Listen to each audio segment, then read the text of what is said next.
Yo, yo, yo, yo, what's going on, man? Today is September the 28th, and we have two games in the The WNBA semifinals start on Sunday, and I wanted to do a quick video, kind of look ahead video, even though I'm going to put the bets in that I'm going to talk about in the video, just to kind of give you guys some.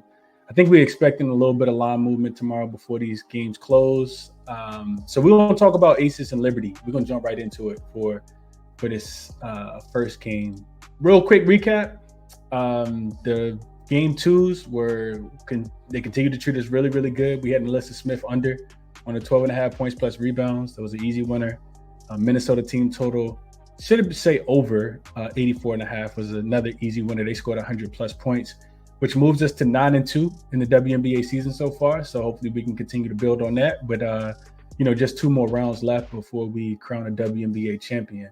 Let's jump into it for this video, man. We got the Aces and the Liberty line opened at 4, 3.5 on a couple books, depending on how much juice you want to lay. And the total open, I think 162.5, and it's up to 160, 163.5 seems to be the consensus. Some 163s out there as well. So definitely, sometimes the half a point means a lot, especially when, the season is this late when we're this late into the season. So looking at the matchup, it's a good one, man. I tweeted this out, when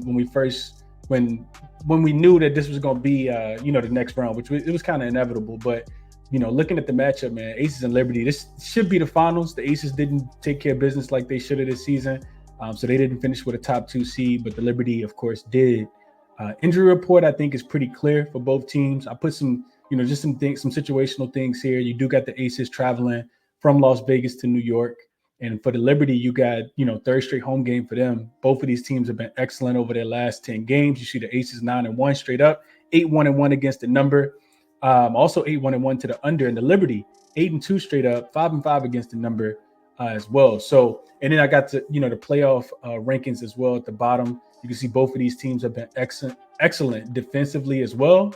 And then I also have some more facts, and just my opinion for the game.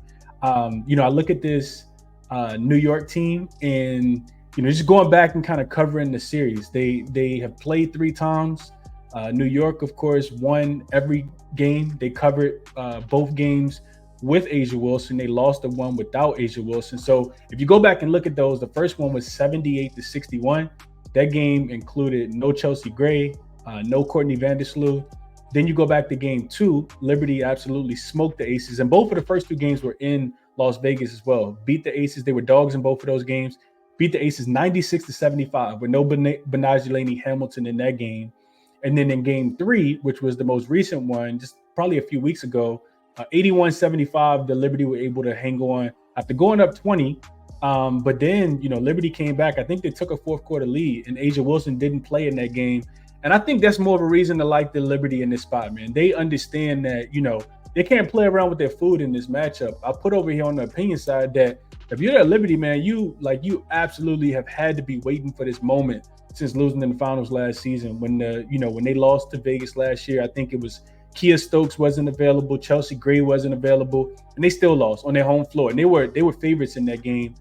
So I'm expecting them to come out. You do hear, quotes come out from Sabrina Ionescu after they took care of the Atlanta Dream. She said, we got some unfinished business, because they probably got this, probably circled, which is why I kind of like them here. On the left-hand side, I did put, the Las Vegas. They've only been dogs twice this season. They have covered both of those games. And one time was against the Liberty. The games that, like I said, the games that they lost, the first 2, they were actually favorites. Both of those games were in Vegas. So what am I liking a little bit more in this spot than anything else? It's the under. 163.5 is the total. I looked at, just deep diving into it a tad bit more. The Liberty went 6-1 to the under against teams with a 55% win percentage or better. So when they were playing against really good teams, they were 6-1 to the under when the total was 163 or higher. So, which is very similar to what the total is now. I looked at the Aces, and they were held under their team total in 9 of the last 10 meetings versus teams that had a win percentage above 55%. So we're talking about the Connecticut Suns. We're talking about the Minnesota Lynx. And we're talking about a team like this New York Liberty part. I think, just looking at the X's and O's of the game, I think a big part of it for, the Aces not being able to score is they're probably going to start Kia Stokes just because they'll need her against Jonquel Jones. And she isn't much of an offensive threat at all. Even her three-point shooting has been tremendously down compared to last season. But they'll need her for a defense. They'll need her to set screens. And I don't think that she's going to bring much on the offensive end. That lends itself towards the under. Also, I went back and just looked into the matchups. Jackie Young has been terrible in the 3 games that she's played against the Liberty so far this season. She's probably going to end up drawing Benajelina Hamilton, who's a really great defender.